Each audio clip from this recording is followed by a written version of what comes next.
أشهد أن لا إله إلا الله وحده لا شريك له وأشهد أن محمدا عبده ورسوله أما بعد فأعوذ بالله من الشيطان الرجيم بسم الله الرحمن الرحيم الحمد لله رب العالمين الرحمن الرحيم مالك يوم الدين إياك نعبد وإياك نستعين اهدنا الصراط المستقيم صراط الذين أنعمت عليهم غير المغضوب عليهم ولا الضالين لن تنالوا البر حتى تنفقوا مما تحبون وما تنفقوا من شيء فإن الله به عليم. تنالوا البر حتى تنفقوا مما تحبون وما تنفقوا من شيء فإن الله به عليم. وقد أوضح الله تعالى في هذه الآية أن أعلى مقاييس الخير والبر لا تتحقق إلا عندما تنفقون في سبيل الله تعالى مما تحبون من أجل نيل رضوان الله تعالى. وفي بيان ذلك قال المسيح الموعود عليه الصلاة والسلام: أي لا تستطيعون إحراز البر الحقيقي الذي يوصل المرء إلى النجاة ما لم تنفقوا في سبيل الله الأموال والأشياء التي تحبونها.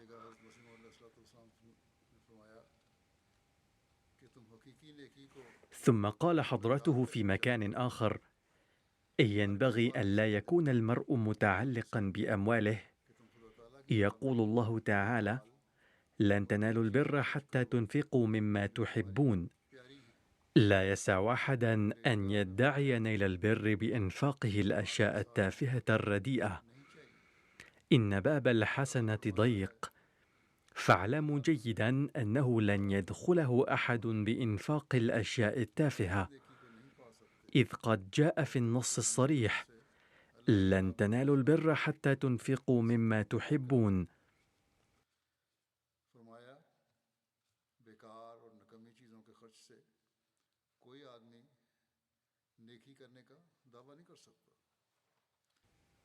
أي لن تحوزوا درجة أحباء الله ما لم تنفقوا ما هو أحب وأعز عليكم. إن كنتم لا تريدون مكابدة المشقة ولا تريدون أن تعملوا البر الحقيقي، فأنى لكم أن تكونوا من الفائزين والناجحين.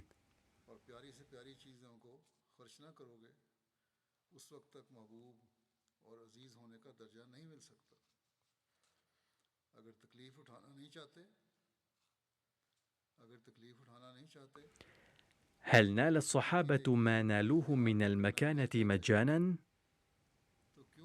كم ينفق الناس من الأموال ويكابدون من الأهوال في سبيل الفوز بألقاب دنيوية، ثم بعد كل المشقة يحظون بلقب دنيوي عادي لا يبعثهم على الطمأنينة والسكينة القلبية. يعني ليس بالضرورة أن يتلقى الإنسان السكينة القلبية باللقب الذي يناله بعد جهد جهيد، إلا أنه مع ذلك يبذل جهدهم من أجل نيله. ففكروا، هل حاز الصحابة مجانا وبسهولة لقب رضي الله عنهم، الذي هو علامة اطمئنان النفس وسكينة القلب ورضا الله تعالى؟ لا يمكن للإنسان أن يخدع الله تعالى. فطوبى للذين لا يأبهون بالأذى في سبيل الفوز برضا الله، لأن نور السرور الأبدي والسعادة الأبدية إنما ينالها المؤمن بعد تلك المعاناة المؤقتة. खुदा ठगा नहीं जाता। मुबारक हैं वो लोग जो रज़ा इलाही के हसूल के लिए तकलीफ की परवाह न करें, क्योंकि अबदी खुशी और दायमी आराम की रोशनी उस आर्जी तकलीफ के बाद। فهذا هو فهم إنفاق الأموال الذي يريد المسيح الموعود عليه السلام أن يخلقه فينا، عملا بقول الله تعالى: وهذا فضل كبير من الله تعالى على الجماعة. وهو فضل كبير على كل أحمدي فهم هذا الأمر وقدم ماله لإنفاقه في سبيل الدين. فهناك عدد كبير من أفراد الجماعة يقدمون أموالهم لحاجات دينية رغم احتياجهم لها، وهناك آلاف الأمثلة للأشخاص الذين يضعون احتياجاتهم جانباً ويقدمون تضحياتهم من أجل الحاجات الدينية.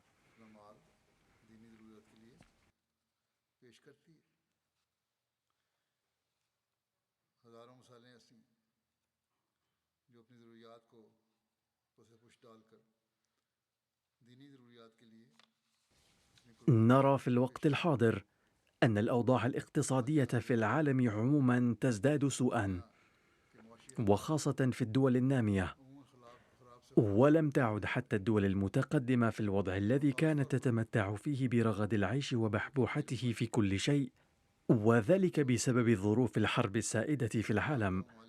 وقد أفسدت الحرب الدائرة بين أوكرانيا وروسيا الظروف الاقتصادية في أوروبا أيضاً.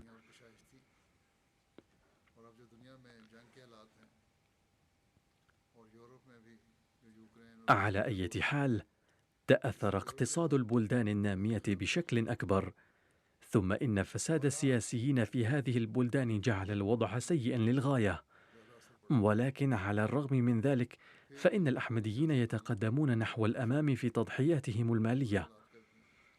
هذا أمر يصعب فهمه في نظر الإنسان الدنيوي، لكن الذين إيمانهم قوي يعرفون أن هذه التضحية تؤدي إلى رؤية أفضال الله تعالى وبركاته.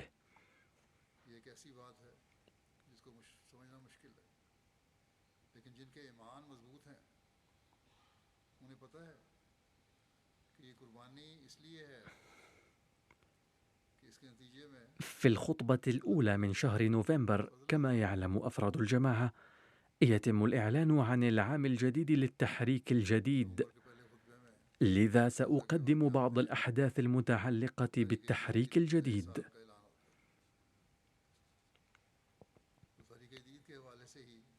كتبت لي رئيسة لجنة إيماء الله بلاهور قائلة: طلب مني في المجلس أن أحث الأخوات على أداء تبرع التحريك الجديد. كان مجلسا يحوي أفرادا من الطبقة المتوسطة الذين يكسبون دخلا متوسطا. تقول: كنت أشعر بالخجل والتردد في المزيد من تحفيزهم، لأنهم سلفا يقدمون تضحيات كثيرة، ولكن على أي حال لما طلب مني ذلك اضطررت للفت انتباههم إلى هذا الأمر. وتقول: دهشت لما رأيت النساء يتسابقن في تقديم تضحياتهن. لقد شعرت بالخجل من أن ذوي الدخل المنخفض يقدمون تضحيات لا يمكننا حتى أن نتخيلها، حتى لا يستطيع الكثير من الأثرياء أن يتخيلوها. لقد تبرعنا بمئات الآلاف من الروبيات على شكل نقود ومجوهرات. كذلك هناك تقرير وكيل المال الأول يحتوي على قائمة طويلة من عدة صفحات لأسماء النساء اللاتي قدمن حليهن. عندما أعلن المصلح الموعود رضي الله عنه عن مشروع التحريك الجديد وقدم مطالبه، كان أحد مطالبه في ذلك الوقت يتعلق بتضحية النساء، وهي ألا يتخذن الحلي الكثيرة أو أن يتخذن القليل منها. ويقمن بتضحية أموالهن في التحريك الجديد. وأعتقد أن تقديم الحلي التي تم اتخاذها هو تضحية أكبر من عدم اتخاذ الحلي، لأنه من الصعب جدا أن يعطي أحد مما هو بين يديه. فتلبية لنداء المصلح الموعود، قدمت النساء الأحمديات هذه التضحية في ذلك الوقت، ولا زلن يقدمن اليوم أيضا، ليس في دولة واحدة فقط، بل هناك نساء في هذه الدول الغربية أيضا يتبرعن بمجوهراتهن، بل يتبرعن بكل مجوهراتهن، ثم يصنعن حليهن من جديد، ولا يرتحن حتى يتبرعن منها، لأنهن وفق قول المسيح الموعود عليه السلام يردن الحصول على السعادة الأبدية التي لا يمكن نيلها بدون التضحية. ثم هناك أناس فقراء يتبرعون ولو على حساب لقمة العيش لهم، وهناك كثيرون ممن ينعم الله عليهم عاجلا ويعطيهم أكثر مما يتبرعون بطرق يتعجبون منها هم أنفسهم. سأروي هنا بعض أحداث مثل هؤلاء المخلصين، ولكن في نفس الوقت سأطلب أيضا من الأغنياء أن يتعلموا من ذلك ويرفعوا من مستوى تضحياتهم. قال حضرة المصلح الموعود رضي الله عنه في إحدى خطبه: هناك بعض الفقراء الذين يتبرعون بما يصل إلى 45% من دخلهم الشهري، وذلك إذا اعتبرنا مدخولهم الشهري هو نفقاتهم اليومية التي ينفقونها على المأكل والمشرب. لكن الأغنياء لا يعطون إلا 1.5%. أما الآن فهناك من الفقراء من يتبرعون بنسبة 100% بحسب الطريق المذكور، في حين أن الأغنياء ربما يتبرعون ب1%.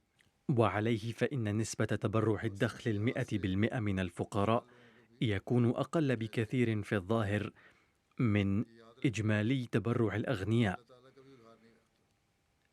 لكن مقاييس تضحية الفقراء تكون عالية جدا. لذا يجب على الأثرياء أيضا أن يراجعوا أنفسهم من هذا المنطلق، وليتذكروا أن الله تعالى لا يترك أي إنفاق في سبيله بلا جزاء، بل وقال الله تعالى في القرآن الكريم أنه يعطي ب700 ضعف أو أكثر. على أي حال، كما قلت سأقدم الآن بعض الأمثلة للمضحين في سبيل الله، ومن خلالها تتجلى روح التضحية والإيمان لديهم، كما يتراءى فضل الله النازل عليهم عاجلا بعد تبرعهم في سبيل الله. غينيا بيساو دولة في أفريقيا.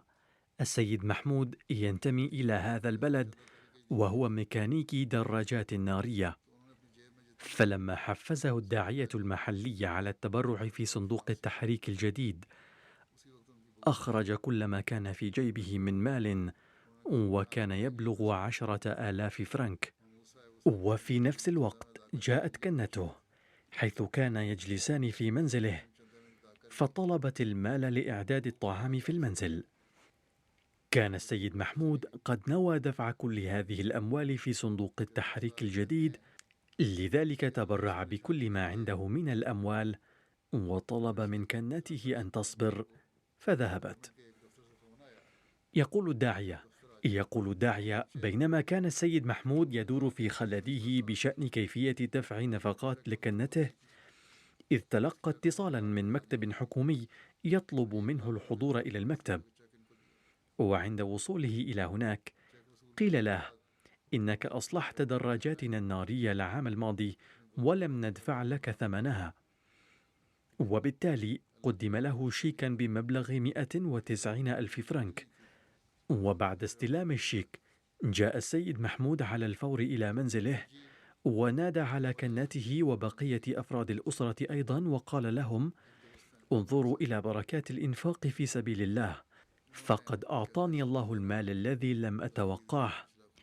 يكتب داعيتنا في جزر فيجي ويقول: السيد أشفاق من الإخوة من منطقة ناندي، وقد سمع أثناء سفره خطبة التحريك الجديد السابقة، واستمع إلى ما رويته من أحداث المضحين، وكانت قد أثرت فيه هذه الأحداث أيما تأثير، لدرجة أنه اتصل بسكرتير التحريك الجديد وهو لا يزال يسافر في السيارة، وطلب منه مضاعفة تبرعه لصندوق التحريك الجديد. إنه رجل الأعمال، ولما تم إعداد التقرير المالي السنوي لتجارته لاحقا، لاحظ أن أرباحه أيضا تضاعفت هذا العام، فقال إثر ذلك: إني موقن بأن هذا الربح المتضاعف ليس نتيجة جهودنا ومساعينا، بل كسبناه بفضل الله نتيجة ما قدمناه ضعفي التبرعات. يقول الداعية من موسكو السيد رسلان بيكينيو من قرغيزستان، وهو مقيم في موسكو من 14 عاما، وكان في السابق أيضا مهتما بالتضحية بأمواله. وحين استمع إلى خطبتي التي ألقيتها قبل سنة تقريبا عن التضحية بالمال، استمتع بها كثيرا، وقال في نفسه: أنا أيضا سأشارك مع هؤلاء الذين يقدمون التضحيات بالمال. ثم بدأ يرسل كل يوم عشر دخله اليومي بلا انقطاع للتبرعات، وكان شيء منها صدقة والبقية للتبرعات. يقول الداعية إنه يواصل دأبه هذا منذ سنة. وحين نقل الداعية إلى مكان آخر، كان أول ما سأله هذا القرغيزي الروسي المزاج: هل بعد هذا أيضا يمكن أن أستمر في دفع التبرعات على هذا المنوال؟ فهذا انقلاب قد خلقه سيدنا المسيح الموعود عليه السلام في الناس، حيث يفكرون كيف يدفعون التبرعات.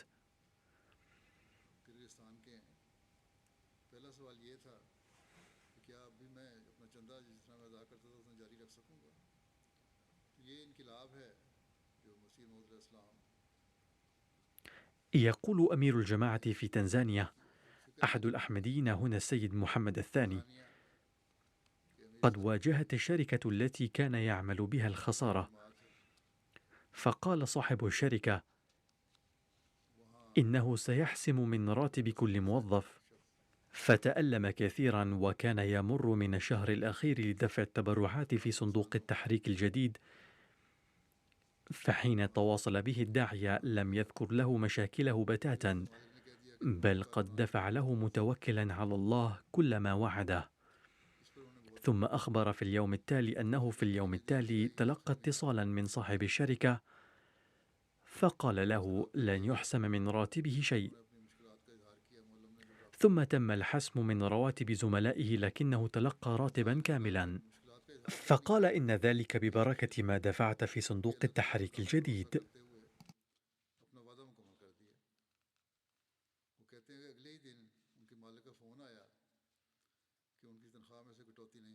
في محافظة ماغوشي في جزر مالاواي سيدة أحمدية كبيرة السن، وهي تقتات على مزرعتها البسيطة، فقد وعدت بدفع التبرع في التحريك الجديد ولم تستطع إنجازه.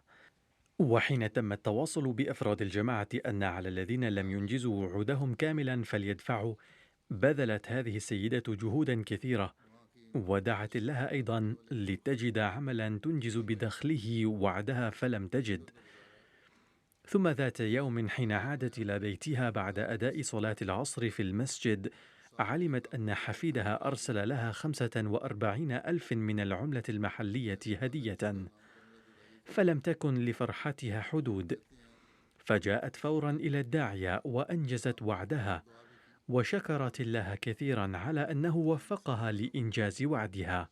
فالملاحظ أن الفقراء يدفعون التبرعات باهتمام.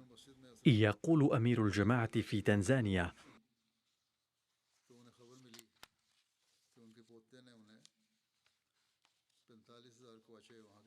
السيدة مريم من جماعة شيانغا تقول إنها تلقت مكالمة من الداعية يقول فيها: أنجزي ما وعدت في صندوق التحريك الجديد، وكانت عندي 10,000 شيلينغ فقط لمصروف البيت، فدفعتها في هذا الصندوق، ثم وهب الله لي في اليوم نفسه 100,000 شيلينغ، وهي الأخرى تقول إنها ببركات التبرعات.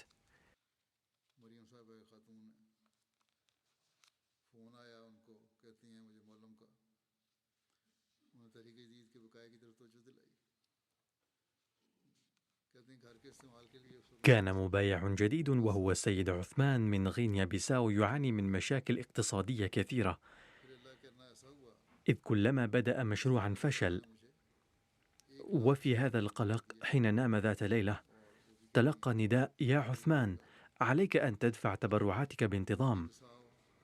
وحين أصبح جاء إلى الداعية وقص عليه رؤياه، فأخبره الداعية عن تبرعات تحريك الجديد وغيرها من التبرعات، فدفع السيد عثمان فورا تبرع التحريك الجديد، ثم شكل قائمة جميع تبرعاته وبدأ يدفعها بانتظام.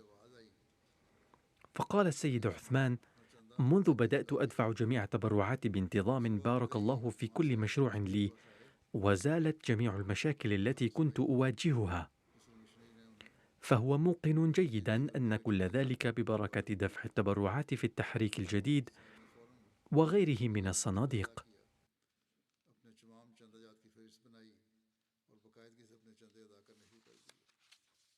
فهذه معاملة الله، فهو يذكر المبايعين الجدد إنه غني عن هذه التبرعات، وإنما يفعل كل ذلك إكراما لهؤلاء المتبرعين.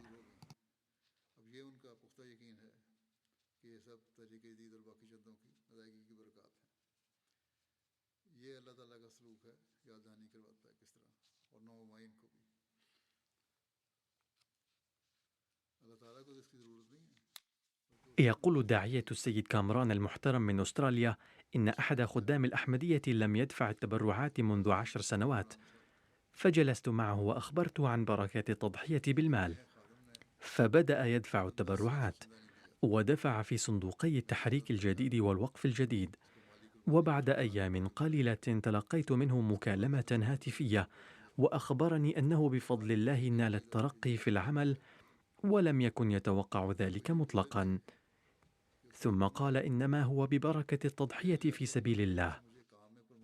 ثم قال هذا الذي كان مقصرا منذ 10 سنوات: إني لن أقصر في دفع التبرعات أبدا.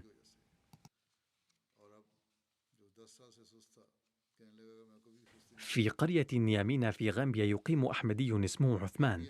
توجه إلى هذه القرية سكرتير التحريك الجديد وقال ضمن حثه على دفع التبرعات: إن التحريك الجديد ليس صندوقا ماليا فقط، بل من أهدافه الازدياد علما ونشر الدعوة. فإذا كنتم من المتبرعين فلا تظنوا أنه بدفع التبرعات قد انتهى عملكم، كلا، بل يجب أن يرفعوا مستوى علمهم ثم ليتقدموا إلى ميدان التبليغ أيضا. فقد أخذت العهد من الخدام والأنصار في الآونة الأخيرة، فعليهم أن يضعوه في الحسبان. يجب أن نتقدم كثيرا في ميدان التبليغ، فلا تظنوا بالتضحية بالمال فقط أنكم حققتم واجبكم، فكان من أهداف التحريك الجديد التبليغ أيضا، بل كان أكبر هدف له هو التبليغ حصرا، فمن أجله قد صدر هذا المشروع. يقول السيد عثمان: إني لم أكن قد بايعت إلى ذلك الحين، فقررت الانضمام إلى الجماعة متأثرا بهذا الكلام. فحين اطلع على أهداف التحريك الجديد قرر الانضمام إلى الجماعة مبايعا، ودفع 150 دلاسي في صندوق التحريك الجديد. وبعد دفع التبرع يشعر في نفسه التغيير الطيب، ويقول إنه ينشر دعوة الإسلام الأحمدية في غير الأحمديين ويدفع التبرعات بانتظام.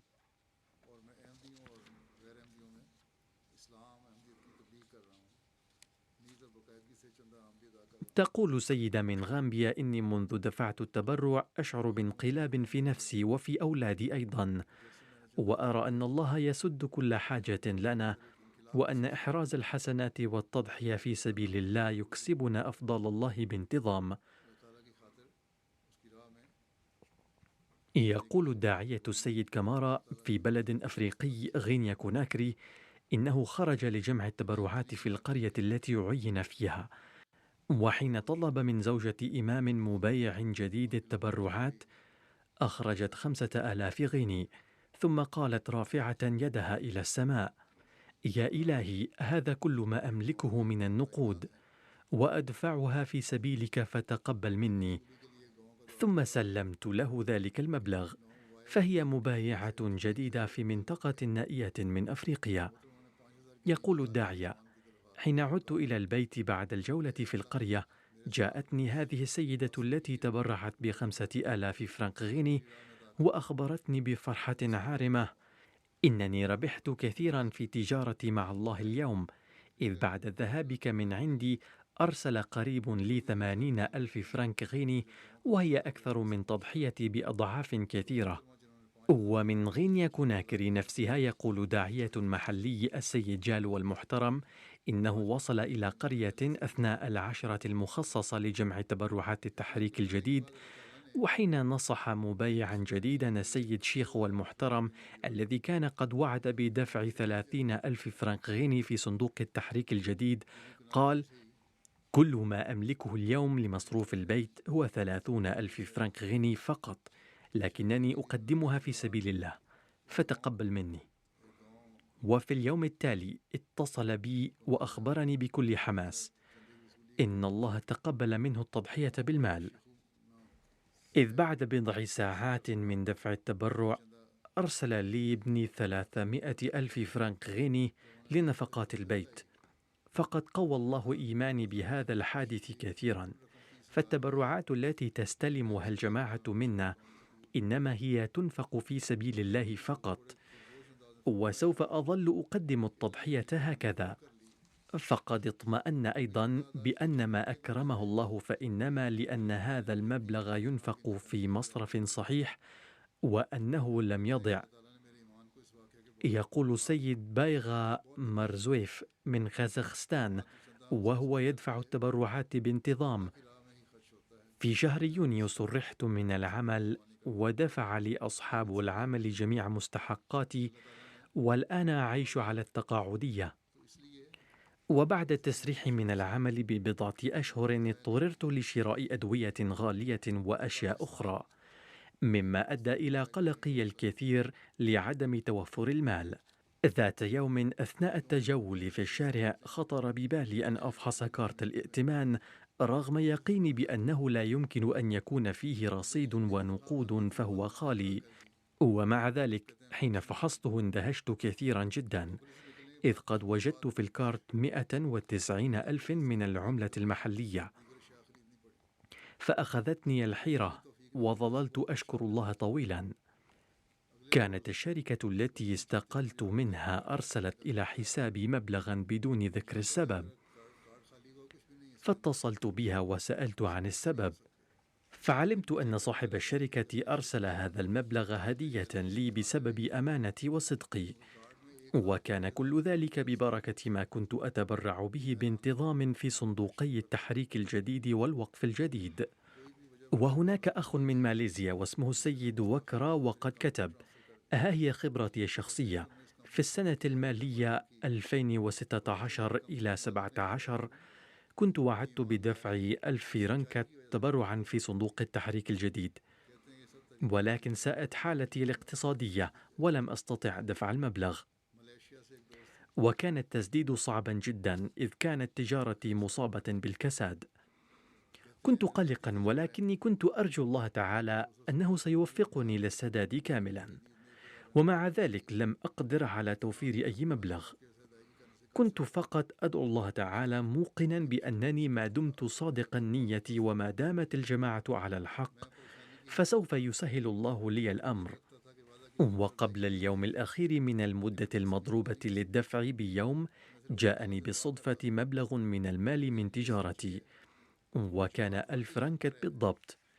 وبدون أدنى تفكير ذهبت رأسا إلى بيت سكرتير المال ودفعت له 1000 رنكة، وبعدها أيقنت بصدق الجماعة يقينا كاملا، لأننا لو كنا مخلصين في نيتنا للسعي لرقي الإسلام والجماعة فلا بد أن يهيئ الله تعالى لذلك الأسباب غير العادية.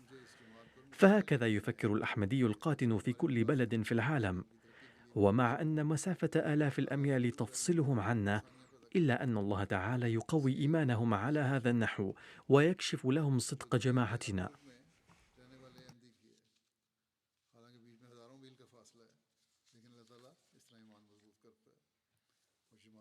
وهناك أخ من ألمانيا قال: ساءت أوضاع الشركة التي كنت أعمل فيها، فقلت ساعات الدوام فيها وبالتالي قل دخلي أيضا. وكانت هناك جلسة للحث على الدفع في مشروع التحريك الجديد، واستمعت إلى الواقعات المثيرة التي تزيد الإيمان. فوعدت الله في قلبي بأني سوف أدفع 500 من اليورو الإضافية، وكتبت رسالة إلى حضرة الخليفة طالبا الدعاء بهذا الشأن، كما دعوت الله بنفسي. فشملني فضل الله تعالى حيث وفقني لأدفع في صندوق التحريك الجديد 600 يورو بالإضافة إلى ما وعدت به سلفا. وبعد أيام قليلة تلقيت مكالمة هاتفية من شركة أخرى، وقيل لي: لو عملت عندنا فسوف ندفع لك 1000 يورو أكثر مما تدفع لك الشركة التي تعمل فيها حاليا. ففكرت وقررت العمل في الشركة الجديدة. وقال لي صاحب الشركة الجديدة: حيث إنك تركت العمل في تلك الشركة فسوف ندفع لك 1000 يورو إضافية شهريا، وذلك ل3 أشهر. وقال صاحب الشركة أيضا: وسوف نعطيك عطلة الجمعة والسبت والأحد أيضا. وهكذا بفضل الله تعالى وببركة التضحية الإضافية التي قمت بها في صندوق التحريك الجديد ازداد راتبي، وأيضا وفقت لأداء صلاة الجمعة بانتظام وعلى الدوام. وكتب داعيتنا في ساحل العاج: ذهبنا إلى قرية تدعى بوليسو من أجل جمع تبرع التحريك الجديد، وقمنا بحث الإخوة على الدفع. وكان هناك أخ كبير السن شديد الفقر، وفكرنا أنه لو دفع 100 أو 300 من الفرنك لكان أمرا عظيما. فقام هذا الأخ وذهب إلى بيته، ثم أتى بما عليه من التبرع، وليس هذا فحسب بل أتى بابنه أيضا وأمره أن يدفع التبرع. فقدم هذا الشيخ الكبير 2000 فرنك، وكان مبلغا كبيرا بالنظر إلى وضعه المالي، وتبرع ابنه ب500 فرنك. هكذا يؤثر هؤلاء التضحية بأموالهم في سبيل دين الله على حب المال. وهناك بلد أفريقي آخر واسمه السنغال، يقول أحد معلمين هنالك: لنا أخ اسمه محمد أنجاي، وهو فقير ولكنه أحمدي مخلص. كانت زوجته مريضة وذهب ليقترض المال من بعض أصدقائه لعلاجها، فحانت الصلاة وجاء إلى مركزنا لأداء الصلاة، وذكر للمعلم مرض زوجته. وقبل أن يذكر تفاصيل مرضها بدأ المعلم يتحدث معه عما هو بصدده، أعني أنه قال له: إننا نقوم بحملة جمع التبرعات في صندوق التحريك الجديد، فعليك أن تقدم التضحية المالية في سبيل الله تعالى، والله تعالى يسهل عليك الأمور.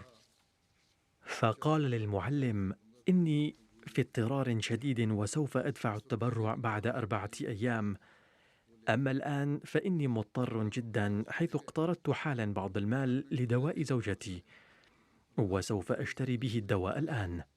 ثم خرج من المركز، ولكنه رجع بعد بضعة دقائق وقال: ما إن خرجت من المركز حتى قلت في نفسي: لقد حثني المعلم على التبرع، ومع ذلك لم أدفع شيئا، فشق ذلك على قلبي. لذا خذ 5000 من السيفة فرانك تبرعا مني في صندوق التحريك الجديد، وسوف أشتري لزوجتي من الدواء ما لا بد منه. بعدها أخذ هذا الأخ الإيصال وخرج من المركز. وقبل أن يصل إلى الصيدلية جاءته مكالمة هاتفية من شخص قال له: إني أريد أن تصنع لي سريرا، وها إني وضعت عبر الهاتف في حسابك في البنك 50,000 من الفرنك سيفا، وعندما تتماثل زوجتك للشفاء اصنع لي السرير، وسوف أعطيك ما تبقى من المبلغ فيما بعد. وبدلا من أن يذهب هذا الأخ إلى صيدلية، رجع إلى المركز ثانية وسرد على المعلم القصة كلها، وقال: لقد أنزل الله علي هذا الفضل ببركة التبرع، وقد أعطاني أكثر من حاجتي. وكتب داعية لنا من السنغال أيضا: هناك أخ مخلص اسمه السيد واغن، وكان قد وعد بالتبرع ب10,000 فرنك سيفا في صندوق التحريك الجديد، فقلنا له أن السنة المالية للتحريك الجديد موشكة على الانتهاء ولم تسدد بعد. فقال: ليس عندي الآن شيء، ولكن لا عليك، سوف أسدد ما وعدت به قبل انتهاء السنة المالية ولو ببيع ملابسي. هذا هو الحماس والإخلاص عند هؤلاء. يقول المعلم: بعد بضعة أيام حضر هذا الأخ إلى بيتي وقال: خذ مني تبرعي في التحريك الجديد. ثم أخبرني وقال: كنت شديد القلق بهذا الشأن، واليوم قد أرسلت لي ابنتي مبلغا وكانت مفاجأة كبيرة لي، فجئتك لأدفع أولا ما علي من التبرع. فيوجد في الجماعة مثل هؤلاء المخلصين الذين لا يبالون بأي حاجة مادية لهم في هذا السبيل. وكتب أمير الجماعة بالنيجر: هناك معلم في جماعتنا وزوجته ربة البيت وليس عندها أي دخل، وزوجها هو الذي كان يدفع عنها تبرع التحريك الجديد. ولما علمت زوجته بذلك قالت: سوف أدفع تبرعي بنفسي، فسجلوا وعدي في هذا الصندوق، وهو 8,000 من السيفا. فقال لها زوجها: كيف ستدفعين هذا المبلغ؟ قالت: إني على يقين أن الله تعالى سوف يقبل تضحيتي هذه. ثم اتفق أن جارة لها جاءتها وقالت: إنك تجيدين الخياطة، فاصنعي لي ثيابي، ودفعت لها 3,000 من السيفة سلفا. فلم تلبث هذه السيدة أن دفعت هذا المبلغ في صندوق التحريك الجديد. ثم بعد ذلك جاءها شغل الخياطة بكثرة، بحيث تمكنت من تسديد كل التبرع الذي وعدت به بمنتهى السهولة. عندما بدأ حضرة المصلح الموعود مشروع التحريك الجديد، كتبت له سيدات الجماعة: إننا لا نستطيع دفع 5 روبيات أو 10 روبيات دفعة واحدة اليوم، فاسمح بدفعها بالأقساط روبية أو روبيتين في كل شهر. هذا الحماس للإنفاق الذي أبدت النساء في ذلك الوقت لا يزال قائما حتى اليوم أيضا عند هؤلاء الذين يعيشون بعيدا عنا بمسافة آلاف الأميال. إنهم يسمعون نداء الخليفة مباشرة، ولكن لا يفهمونه لأن بعضهم لا يعرفون اللغة أيضا، إلا أن إخلاصهم كبير جدا. وكتب معلم لنا من السنغال أيضا: هناك فرع لجماعتنا في تامباكوندا، وفيه أخ لنا اسمه السيد سعيدي، ويملك قطيعا من الأبقار والخراف. فاتصل بنا بالهاتف وسأل: ما هو التحريك الجديد؟ كان قد سمع من الأحمديين أنه يجب التبرع في صندوق التحريك الجديد، ففصل له المعلم عن مشروع التحريك الجديد تفصيلا، وقال: إننا نقوم في هذه الأيام بحملة جمع تبرعات التحريك الجديد. وأخبر الأخ سعيد وقال: كان والدي رجلا ثريا، ولكنه كان لا يدفع الزكاة، وكان ضعيفا في الإنفاق في سبيل الله تعالى، إلا أنه كان يخدم المشايخ. وبعد وفاة والدي حصلت على كثير المواشي من ميراثه، ولكني أيضا لم أنتبه إلى ضرورة الإنفاق في سبيل الله تعالى. ولما حثنا المعلم على أداء الزكاة وغيره من الصدقات والتبرعات، قدم له الأخ سعيد بقرة وخروفين، وقال إن أحد هذين الخروفين هو في صندوق التحريك الجديد خاصة. وبعد 7 أيام من ذلك رأى هذا الأخ رؤيا أن وباء قد تفشى في المواشي يسيل به الماء من أجسادها وتموت. ولما كان الأخ يمتلك قطيعا كبيرا من الأنعام، أصابه القلق في المنام نفسه، حيث فكر أنه عنده أيضا المواشي، فسمع في الرؤيا صوتا قويا يقول: سوف تحفظ أنعامك ببركة ما تبرعت به في صندوق التحريك الجديد. كما رأى في الرؤيا نفسها ورقة مكتوب في أول سطر فيها: بسم الله الرحمن الرحيم، وأيضا اسم هذا الأخ. فاتصل بالمعلم وقص عليه رؤياه، فقال له المعلم: اقرأ أول سطر في ورقة الإيصال الذي أعطيته، فمكتوب فيه بسم الله الرحمن الرحيم، ومكتوب تحته اسمك أيضا، ثم مقدار المبلغ الذي تبرعت به في التحريك الجديد. وكان لا يقدر على قراءة شيء آخر سواه. يقول الأخ سعيدي: فوجدت هكذا مكتوبا في الإيصال: فازددت بذلك وبالرؤيا التي رأيتها إيمانا على إيمان. فالله تعالى يهدي الناس بطرق عجيبة غريبة. كتب الداعية المحلي من شيانغا تنزانيا: وعد السيد رمضان المبايع الجديد بدفع مبلغ جيد في صندوق التحريك الجديد. كان يعيش على زراعة، وبسبب قلة الأمطار لم يتمكن العديد من المزارعين من الحصول على محصول جيد. أخبر السيد رمضان أنه كان قلقا دائما بشأن كيفية الوفاء بوعده للتحريك الجديد، ويقول: حينما كنت أفكر في ذلك إذ جاءني يوما اتصال من قريب لي لم يتصل بي منذ فترة طويلة، وقال: إنني مرسل لك بعض المال لشراء بعض الحاجيات لبيتك. عندما حصل على المال ذهب مباشرة إلى سكرتير المال وسدد تبرعه ودفع أكثر من ذلك، ويقول: إن الله قد أعانني بهذا المال حتى أتمكن من الوفاء بوعد التبرع. إذن هذه هي معايير تضحية أولئك الذين انضموا إلى الجماعة حديثا. كان أعداء الجماعة يسعون كل السعي للقضاء على الجماعة، ولكن انظروا كيف خلق الله تعالى روح التضحية من أجل الجماعة في قلوب المبايعين الجدد، ثم يكرمهم أيضا.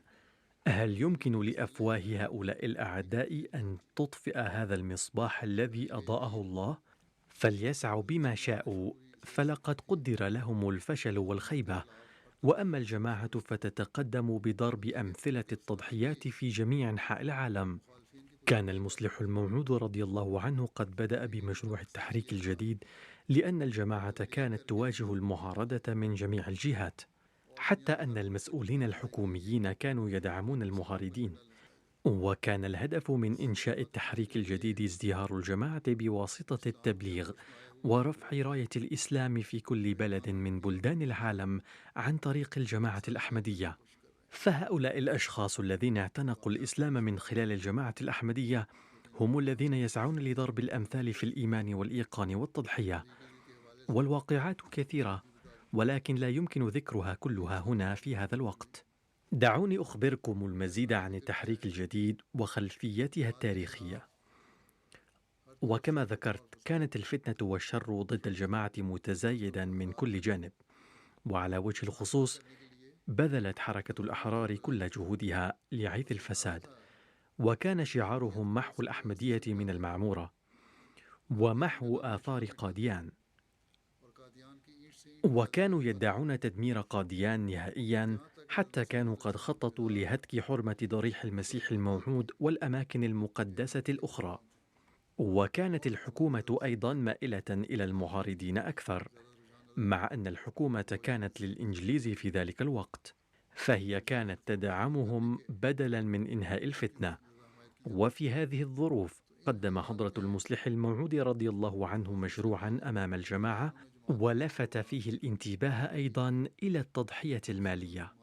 هذا في سنة 1934، وقد ألقى حضرته بعض الخطب التي ذكر فيها بعض الأمور التمهيدية والخلفية لماذا يريد بدء هذا المشروع. كان ذكر ذلك فقط أولا ولم يشرح التفاصيل الكاملة، لكن المخلصين بدأوا يكتبون إليه أنهم مستعدون لتقديم كافة أنواع التضحيات، فأبدى سروره بذلك، وقال: إنني سأشرح هذه التفاصيل لأنني أريد أن يكون أبناء الجماعة مستعدين للتضحية، لأنه في بعض الأحيان لا بد أن تكون التضحيات طويلة، وأن يكون النساء والأطفال مستعدين لها أيضا. إنها ليست مسؤولية الرجال فقط، بل يجب على النساء أيضا أن يفهمن مسؤولياتهن. ورغم أنه لم يكن مطلوبا من كل أحمدي في ذلك الوقت أن يشترك في هذا المشروع، إلا أن أعضاء الجماعة أظهروا روحا غير عادية من الإخلاص والوفاء. المهم أنه في عام 1934 أعلن عن الصندوق رسميا، وقال: إنه يتعين علينا الرد على هجمات العدو، ولكن ليس بالقيام بأعمال شغب مثلهم، بل بالتبليغ، لأن العدو حصل على هذه الفرصة فقط لأننا لم نؤدي حق التبليغ بالكامل، ولم نخطط له بالتفكير الرصين والجدية كما يجب أن يكون، ولم نبذل الجهد الذي كان ينبغي بذله لنشر رسالة الأحمدية في أنحاء العالم، ولم نؤدي حقه كما كان يلزم. وفي ذلك الوقت قدم للجماعة برنامجا ركز فيه على إصلاح أنفسهم ورفع مستوى تضحيتهم، كما دعاهم إلى تضحية مالية قدرها 27,000 روبية، وكان من المقرر تحصيلها في 3 سنوات، ولكن الله بفضله وفق الجماعة المليئة بالإخلاص والوفاء لدفع 100,000 روبية في عام واحد استجابة لدعوة الخليفة. وبالنظر إلى الوضع المالي للجماعة في ذلك الوقت فقد كانت هذه تضحية كبيرة. كان الناس يدفعون بضعة قروش. في ذلك الوقت النموذج الذي قدمه أبناء الجماعة بحرمان أنفسهم وأولادهم من لقمة العيش تقبله الله تعالى، بحيث فتحت طرق الدعوة غير العادية في العالم. كذلك لم تقتصر هذه التضحيات عليهم فقط، بل لا تزال مثل هذه النماذج مستمرة حتى اليوم، كما نرى في هذه الأحداث التي ذكرتها. باختصار، حيث قدم هؤلاء الناس تضحيات مالية، فقد كرسوا حياتهم أيضا للدين، وذهبوا للتبليغ في بلدان بعيدة، واضطر البعض إلى تحمل مشاق السجن والأسر. في البداية مدد المصلح الموعود رضي الله عنه هذا المشروع لمدة 10 سنوات، من 3 سنوات إلى 10 سنوات، ثم عند تمام 10 سنوات نظرا إلى نتائجها السعيدة وبناء على رغبة المضحين مده أكثر، فأصبح مشروعا دائما. إن مشاهد تأييد الله ونصرته التي نراها اليوم هي نتيجة تضحيات هؤلاء الأوائل التي تقبلها الله، بل إلى الآن لفت انتباه المبايعين الجدد أيضا أحيانا إلى التضحية المالية في هذا المشروع من خلال الرؤى كما ذكرت في الأحداث. وينبغي لأجيال هؤلاء المضحين الأوائل أن يتذكروا تضحيات أجدادهم ويحاولوا مواصلة هذه التضحيات بأنفسهم وأحفادهم، كما يجب أن يقدموا أقصى قدر من التضحية بسبب الأفضال التي نزلت عليهم. باختصار، كان عدد المشتركين الأوائل في هذا المشروع 5,000.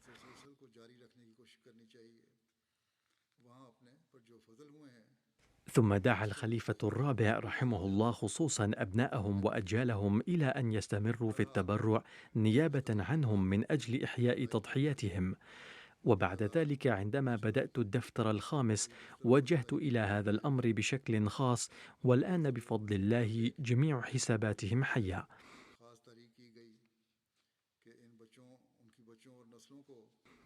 ولما أكمل مجاهد الدفتر الأول 10 سنوات، أعلن خليفة المسيح الثاني الدفتر الثاني للتحريك الجديد، وانضم إليه من جاءوا بعدهم، وحدد فترة هذا الدفتر 19 سنة، وقال: سوف تستمر سلسلة إنشاء هذه الدفاتر في المستقبل بعد كل 19 عاما، وبعد كل 19 عاما سينتهي دفتر ويبدأ دفتر يليه. وبناء على ذلك أصدر الخليفة المسيح الثالث رحمه الله الدفتر الثالث، وكان ينبغي إجراؤه بعد 19 عاما في عام 1964، ولكن بسبب مرض خليفة المسيح الثاني لم يتمكن من الإعلان عن ذلك في ذلك الوقت.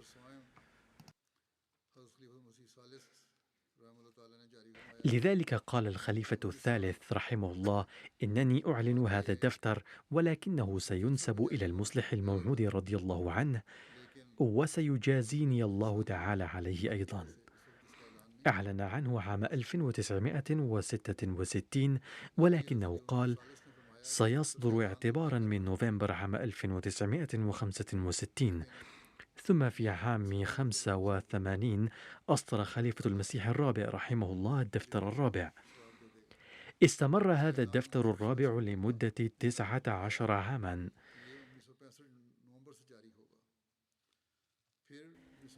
ثم مراعيا فترة 19 عاما، وفي عام 2004 عندما انتهت هذه المدة البالغة 19 عاما أصدرت الدفتر الخامس.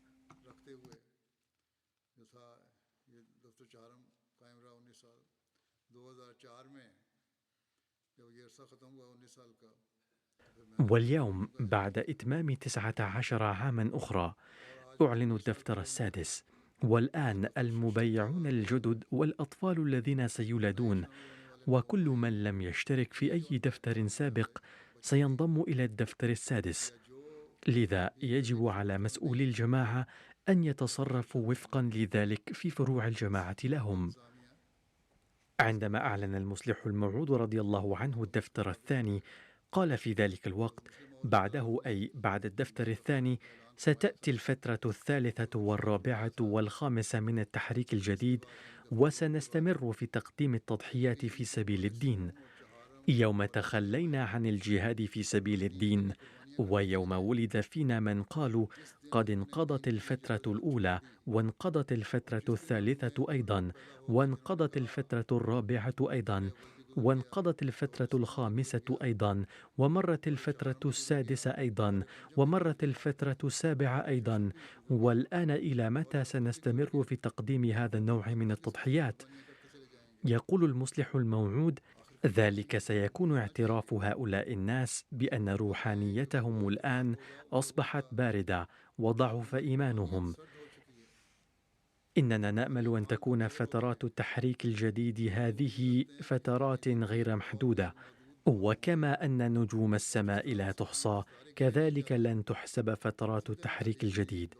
وكما قال الله تعالى لإبراهيم: إن نسلك لن يحصى، فكما قام نسل إبراهيم بكثير من أعمال الدين فإن هذا هو وضع التحريك الجديد. وبما أن عهد التحريك الجديد ليس مجموعة من الناس، بل هو مجموعة من أسباب التضحية في سبيل الدين، وحتى لو لم تحتسب فتراتها فإنها ستكون أساسا عظيما لقوة الإسلام والأحمدية. وبهذا الفكر ينبغي لكل أحمدي أن ينظر إلى مستوى تضحياته. وقد ذكرت بعض الأحاديث عن فضل الله على المضحين كما قلت، وهذه هي شهادة الله العملية على أن هذا المشروع رباني. كذلك قال المصلح الموعود رضي الله عنه في موضع عن التحريك الجديد رابطا إياه بنظام الوصية: إن نظام التحريك الجديد هو، أذكر قوله بكلماتي، بمنزلة الإرهاص لنظام الوصية، أي سيتقوى بسببه نظام الوصية، وسيكون أساسا للتعويد على تقديم التضحيات المالية. إذن هذا المشروع مقدمة أو طليعة يخبر الناس أن ثورة عظيمة قادمة وراءه، وستسمى تلك الثورة نظام الوصية.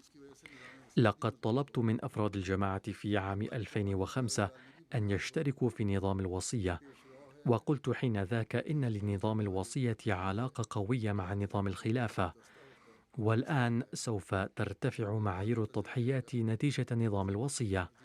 إذن إن مشروع التحريك الجديد يعود أفراد الجماعة على التضحيات المالية، لذا لا بد من الاهتمام به، فعليكم أن تنتبهوا إليه جيدا. ندعو الله تعالى أن يوفق فئة الأثرياء في الجماعة أيضا للانتباه إلى هذا الأمر. لا شك أن بعضا من الذين لديهم دخل جيد منتبهون إليه سلفا بفضل الله تعالى، ولكن لا زال هناك مجال واسع لاشتراك مزيد من الإخوة فيه ليتبرعوا بحسب مواردهم. كما قلت إن الفقراء سباقون سلفا في مجال التضحيات، ويجب على الأثرياء أيضا أن ينتبهوا إليها.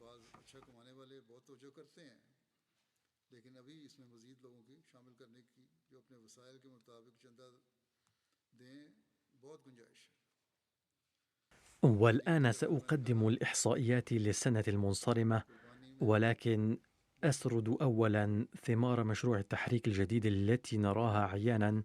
كانت الجماعة في البداية مقتصرة على قاديان فقط، أو كان هناك عدد قليل منهم في الهند، أما الآن فتوجد مساجدنا في 220 بلدا من بلاد العالم، ويربو عددها على 9300 مسجد. وعدد الدعاة في العالم يقارب 5000، وهذا العدد في ازدياد مستمر. إن تراجم القرآن الكريم جارية على قدم وساق بفضل الله تعالى، وقد ترجم إلى 77 لغة، وتنشر كتب الجماعة أيضا في لغات مختلفة. هذا وهناك أعمال أخرى كثيرة بدأت ببركة مشروع التحريك الجديد وهي مستمرة. صحيح أن بعض أنواع التبرعات الأخرى أيضا تنفق لإنجاز الأعمال المذكورة آنفا، ولكن لمشروع التحريك الجديد دورا كبيرا في إنجازها. والآن أعلن بداية العام الجديد لمشروع التحريك الجديد، علما أن السنة 89 لهذا المشروع قد انتهت في 31 من أكتوبر المنصرم، وها قد دخلنا في السنة 90. لقد وفق الله تعالى للجماعة في العام لتقديم تضحية مالية قدرها 17,100,000 جنيه استرليني، فالحمد لله. وهذا المبلغ يربو على السنة التي سبقتها ب749,000. لقد احتلت جماعة ألمانيا هذه السنة أيضا المرتبة الأولى، محافظة على مرتبتها. لقد تدهورت أسعار العملات كثيرا جدا في بلاد العالم كلها بسبب الظروف الاقتصادية، ولا سيما في باكستان، ومع ذلك رفعت فروع الجماعة في كل مكان مستوى تضحياتها. كما قلت قبل قليل، احتلت جماعة ألمانيا مرتبتها الأولى باستثناء باكستان من بين جميع البلاد. إن قائمة فروع الجماعة التي احتلت المراتب 10 الأولى هي ألمانيا، بريطانيا، وجاءت جماعة كندا في المرتبة الثالثة، وجماعة أمريكا في المرتبة الرابعة. ثم هناك جماعة من الشرق الأوسط، ثم الهند، ثم أستراليا، ثم إندونيسيا. ثم هناك جماعة أخرى من فروع الجماعة في الشرق الأوسط، ثم غانا. لقد تدهور سعر العملة المحلية في غانا أيضا كثيرا، ومع ذلك حافظت جماعة غانا على مرتبتها 10 هذه السنة أيضا. أما فروع الجماعة الصغيرة الجديرة بالذكر فهي إيرلندا، موريشيوس، هولندا، ماليزيا، سنغافورة، نيوزيلندا، كازاخستان، ليبيريا، سيراليون، وبنين. إن عدد المشتركين الإجمالي في هذا المشروع قد زاد على 1,600,000 نسمة، وفروع الجماعة التي اجتهدت في هذا المجال أكثر من غيرها هي غينيا كوناكري، جامايكا، قرغيزستان، زامبيا، نيبال، غانا، كينيا، تنزانيا، كونغو كنشاسا، كونغو برازافيل، نيجيريا، السنغال، ساحل العاج، وجماعة من بلاد الشرق الأوسط. فروع الجماعة 10 الأولى في ألمانيا هي رويدمارك، رودغا، كيل، أوسنابروك، بينيبورغ، نويس، كولون، مهدي عباد، فلورسهايم. وهذه القائمة من حيث الأمارات هي كما يلي: هامبورغ تحتل المرتبة الأولى، ثم فرانكفورت، ثم غيراو، ويسبايدن، تسونباغ، ريتشتات، ويزلهايم، مورفلدن، والدورف، دامشتاد، ومنهايم. قائمة فروع الجماعة 5 على مستوى المناطق هي منطقة بيت الفتوح، إسلام آباد، ميدلاند، منطقة بيت الفضل، ومنطقة بيت الإحسان. إن قائمة فروع الجماعة الكبير في بريطانيا تشمل فارنهام، ووستر بارك، ساوث جيم، إسلام آباد، والسال، إيش، جيلينغهام، أولدرشوت، يول، بريدفورد نورث. أما فروع الجماعة الصغيرة فهي سبين فالي، سوانزي، نورثهامبتون، نورث ويلز، نورث بورت. فروع الجماعة في كندا على مستوى الأمارات هي وان، ثم كالغري، ثم قرية السلام، ثم فانكفور، ميسيساغا، وتورونتو. وقائمة الفروع الصغيرة في كندا تشمل هاملتون أولتون، أوتاوا الغربية، برادفورد الشرقية، هاملتون الغربية، مونتريال الغربية، وينيبيغ، ريجينا، لايدنسر، وايبسفورد. ثم هناك ذكر فروع الجماعة في أمريكا كما يلي: ميرلندا تحتل المرتبة الأولى، ثم فيرجينيا الشمالية، لوس أنجلوس، سياتل، شيكاغو، سيليكون فالي، دايترايت، هيوستن، أوشكوش، نورث جيرسي، ساوث فيرجينيا، جيرسي المركزية، ودالاس. فروع الجماعة التي احتلت المراتب الأولى بشكل عام في باكستان هي جماعة لاهور، ثم ربوة، ثم كراشي. وهذه القائمة على مستوى المحافظات في باكستان تشمل محافظة فيصل آباد، ثم غجرانوالا، ثم غجرات، ثم عمركوت، ثم حيدرآباد، ثم ميرپور خاص، ثم لودران، ثم باولپور، ثم كوتلي في كشمير الحرة، ثم محافظة جهلم. فروع الجماعة في باكستان من حيث جمع أكبر مبلغ في التبرع هي أمارة تاونشيب بلاهور، أمارة علامة إقبال تاون بلاهور، دار الذكر بلاهور، عزيز آباد كراشي، مغلبورة بلاهور، ملتان، أمارة بيت الفضل في مدينة فيصل آباد، غجرانوالا، كويتا، وبشاور. أما قائمة فروع الجماعة الصغيرة في باكستان فتشمل كوكر الغربي، شويندا، كوت شريف آباد، بشير آباد سندا، كاريان، حياة آباد، بندباغو، دار الفضل، كنري، نواز آباد، خيربور. ترتيب فروع الجماعة العشرة في الهند على مستوى الأقاليم هو كما يلي: تحتل إقليم كيرالا المرتبة الأولى، ثم تاميل نادو، ثم كرناتك، ثم تلغانا، ثم جامون، ثم كشمير، ثم أوريسا، ثم البنجاب، ثم البنغال، ثم دلهي، ثم مهاراشتا.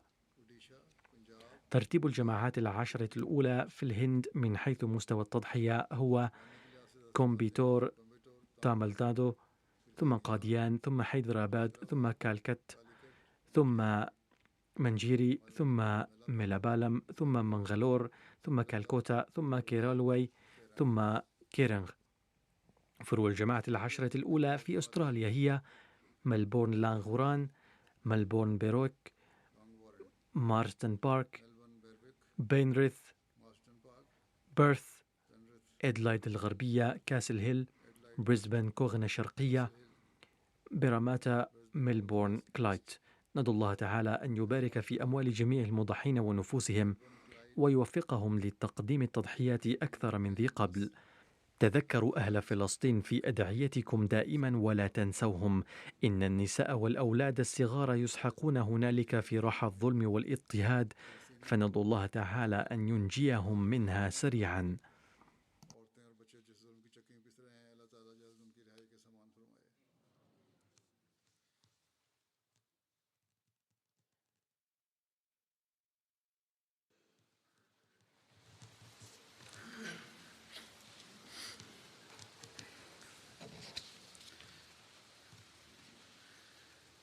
الحمد لله الحمد لله نحمده ونستعينه ونستغفره ونؤمن به ونتوكل عليه ونعوذ بالله من شرور أنفسنا ومن سيئات أعمالنا. من يهده الله فلا مضل له ومن يضلل فلا هادي له ونشهد أن لا إله إلا الله ونشهد أن محمدا عبده ورسوله. عباد الله رحمكم الله، إن الله يأمر بالعدل والإحسان وإيتاء ذي القربى وينهى عن الفحشاء والمنكر والبغي يعظكم لعلكم تذكرون. اذكروا الله يذكركم وادعوه يستجب لكم ولذكر الله أكبر.